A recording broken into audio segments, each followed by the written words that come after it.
Can a foldable smartphone like the Moto Razr of 2024 really replace a traditional smartphone? I think so, but it just depends on you as a user. Do you have to have the best camera? Do you have to have the best battery? Do you have to have the best durability? If the answer to those questions is yes for you, I can understand the hesitation. But if it's no, let me explain to you why this may be a good option for you, especially when you can use it fully on the external display without ever having to open it. Stay tuned. Now, the Moto Razr was a device that was released last summer by Motorola at the price of $699.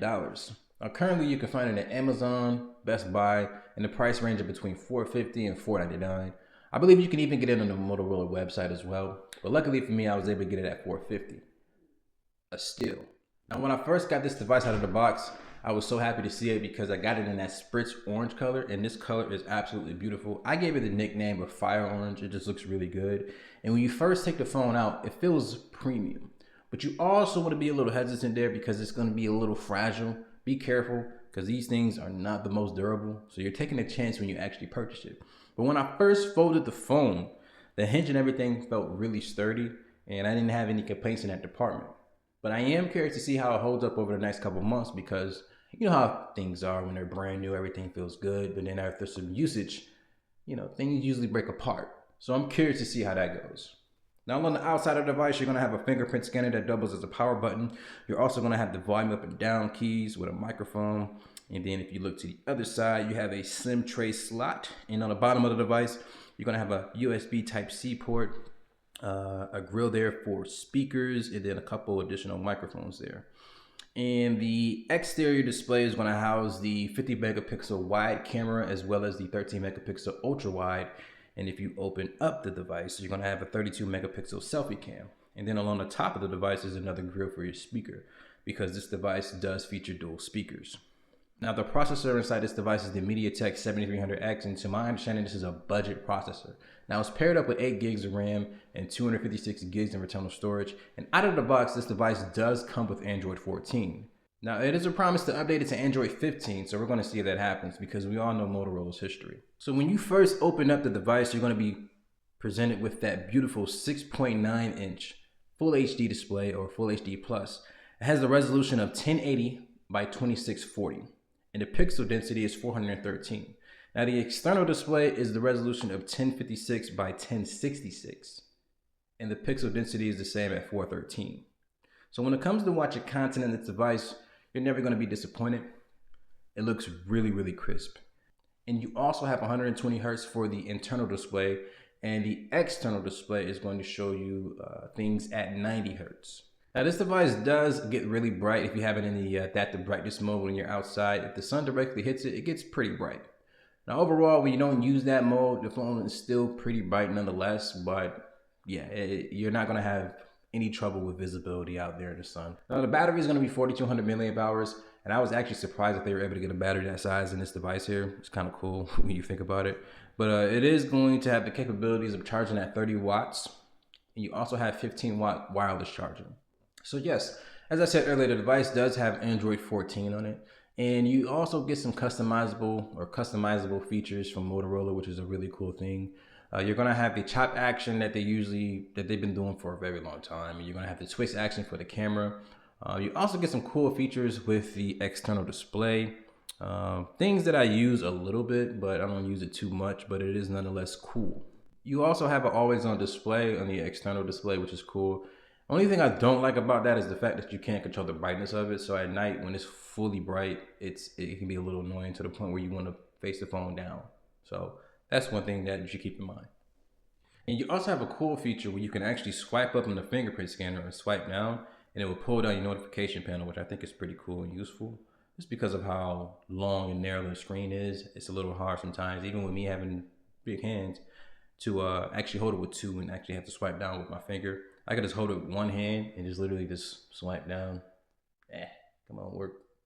Oh, now typically I'm not gonna hold the phone like that. I'll be holding it like this and it works perfectly fine. Now the fingerprint scanner does function really well. You're not gonna have an issue with that. It unlocks pretty much 100% of the time without any hiccups. The only time it might give you a hiccup is if you use the wrong fingerprint. But you also have face unlock. Face unlock works pretty well as long as you are in a well-lit environment, because at night it's not going to be there. And I'm the kind of person where I do not want the screen to be flashing in my face to unlock it. I just would use the fingerprint scanner. Overall performance of the device with the MediaTek 7300X in it has been pretty good. I've been using this device as my daily driver for the past 2 weeks, and I can say my experience has been enjoyable. Making phone calls, sending text messages, sending emails, things of that nature work perfectly fine in this device. It's not an issue at all. What has been cool is the fact of never really having to open the phone if I chose not to. Now, you can absolutely use this phone for 9 times, like 9 out of 10 times or 9 out of 10 things on the device every single day. But I do like to experience that 6.9-inch display because it is a beautiful display. But if you absolutely had to, 100%, you can use it. You can message, you can email, you can pretty much do anything. You can open up almost any app from the external display. Now, games like Genshin Impact, you probably won't be able to open that, of course. But typical things. You're gonna have access to like your Instagram, your Twitter. If you use those things, it's not gonna be an issue in that department. Now, battery life has been surprisingly really good with this device. I've been able to get, I would say, easily a full day worth. It's been mornings where I had it on 100% and I got home around like 4 or 5 and I've been on about 50%. Now this depends on your usage, and it depends on whether or not you're having the phone on full brightness and having it at 120 hertz, but it is pretty well optimized. I was actually surprised with how well the battery life is. Now, if you're a person that's using it extremely heavy, I'm talking about like 24/7 heavy, because I can use my phone heavy too, but 24/7 heavy, then yeah, you're not going to be able to use it throughout the day. But luckily, you have the 30-watt fast charge. Now, one thing I want to recommend too, if you're a person who is not the most careful with their device, especially a foldable phone, you should probably definitely consider getting the case. Because the last thing you want to do is break this device. It's one of those things, it's just extremely fragile. It doesn't take much. They have these new Gorilla glasses and everything that's on the device, but none of that stuff really matters. I believe it is Victus on the external display and internal display, but who cares? It's going to scratch. So be careful. No matter what you do, it's going to scratch. Okay? And no matter what kind of glass the device has.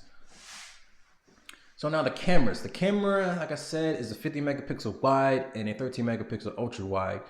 And it's the external camera. And you also get a selfie camera that's 32 megapixels. Now, both cameras are capable of shooting 4K, front and rear. Can shoot 4K at 30 frames per second. And you also have 1080p at both 30 and 60. Now, one of the cool things about this device is the camera mode. So you can actually have this device open, tap the camera, and it will literally show you like an example of what footage look like if you're holding it like a whole school video cam. So you can actually see the external display as well too. So you guys can see that. It's pretty cool. I actually like that. Another cool aspect of it is taking a selfie. Now, of course, you can use the internal, the selfie cam or the actual cam is facing the internal cam. But why would you do that when you could just close the device, twist it, and get a 50 megapixel selfie? Because this thing looks pretty good. Overall picture quality looks nice.